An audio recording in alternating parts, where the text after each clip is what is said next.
It's chainsaw day at the mountain garden, and this is our latest addition to the chainsaw family that we have.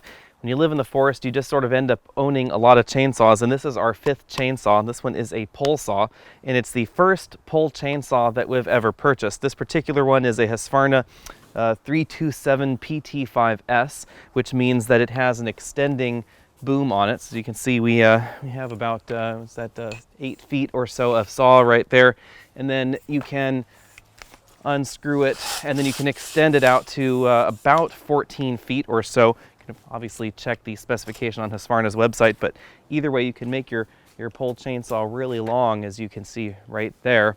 One thing that I did notice when we purchased this particular chainsaw, and this is just the extending one from Husqvarna, is that the power head up here does use a quarter inch chainsaw chain, and quarter-inch chains are a little bit hard to find. Most of the chains out there are 3/8 inch, and a quarter-inch is more of a professional type saw for small chainsaws, so they are a little bit harder to find and a little bit more expensive as a result. This chain is about $22 to $23 online, versus the 3/8 inch version on the Husqvarna non-extending pole saw, which is around $15 a chain or so. You can get a new bar and then replace a chain with a 3/8 inch chain if you so desire. That may be something you might want to do if you're worried about kickback, because quarter-inch chains, there's no such thing as a low kickback quarter-inch chain from Oregon that I've found so far. So if you know of a low kickback quarter-inch chain, then go ahead and let me know, but so far Oregon tells me that they don't exist. Because this is a bar chainsaw, the power head end looks more like a weed whacker than a typical chainsaw, because the engine is situated this way, because it has to spin the pole around. There's actually a little drive pole on the inside that actually spins around, and then this power head has a gear arrangement in it that turns it into motion in this direction in order to actually power the chainsaw head. So that means the chain oiler is right over here on the power head, not down here by the engine. It also means the engine just looks a little bit different than most chainsaws. Even though we're in California and CARB controls most small engines, chainsaws and pole chainsaws are included in that, are not required to have 4-stroke engines like you may find certain weed eaters, etc. to have. So we still have a green gas cap, which means this does require gasoline and 2-stroke oil. Let's taking a closer look at the saw. We have our pull cord to start over here, our gas cap, as I said earlier. If we rotate the engine around, this is where you'll find the choke for the engine right there. Take off this cover, this is where you'll find the air cleaner. It's a relatively convenient location, very easy to replace like most Husqvarna products. Husqvarna tends to be very oriented towards more professional type tools. This is very much like what you'll find in Stihl chainsaws. They have a definite professional bent as well to their particular chainsaw lines. This right here is a hook, these two right here on the handle, and that's why I'm wearing this really sexy harness right here, is because this is how you deal with the strain of having a pole chainsaw that's pretty heavy, is you loop these things around this really, I don't know, Wonder Woman kind of belt that I'm wearing right here, and the chainsaw rests on this belt arrangement, and you can actually shorten the line right there with that little claw, and then you can, chainsaw away. You can pull on this thing and you can pull out more line if you need to. I'm not sure how you're supposed to do that as one person. I'm sure that some professional will tell me that I'm doing it all wrong. But that's pretty much how that works.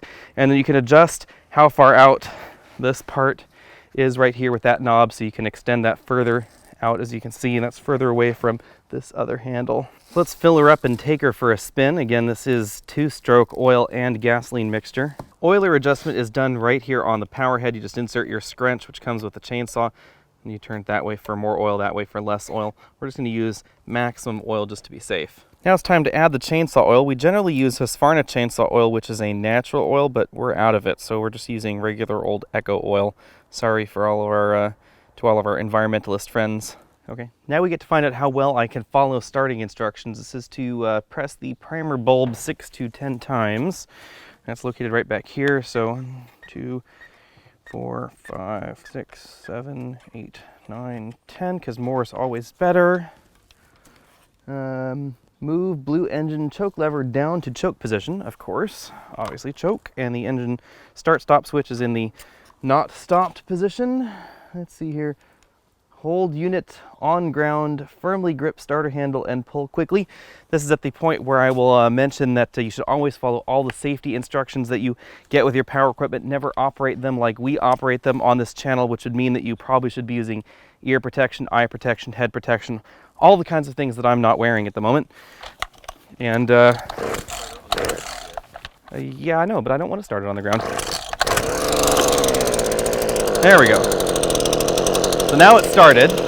We turn the choke off, obviously, and we grab the handle. So there we have a chainsaw. Now we just need to go find something to chainsaw. Now, even though this chainsaw doesn't look like every other chainsaw out there, you still follow the same basic cutting procedures when you're cutting branches. So you always want to undercut on the bottom as much as possible and then cut down from the top, because that will minimize damage to the tree. So we're going to first undercut right here close to the tree. And then we're going to cut down from the top.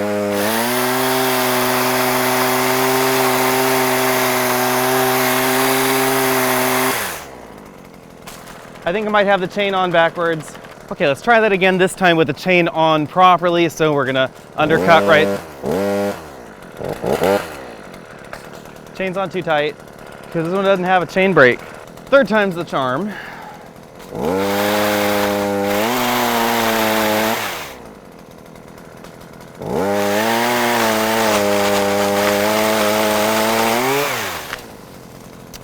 And there you have it, pole chainsaw.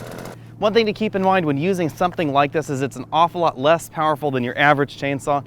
Again, it has a 12-inch bar, so that should really tell you something about how much power is right behind this chainsaw. So if you need to do any serious limbing up there in the tree, you're still going to need to pull a ladder out and get out your 18 or 24-inch bar saw, which are definitely two saws that we use an awful lot out here in the forest. But for small limbs like this definitely works.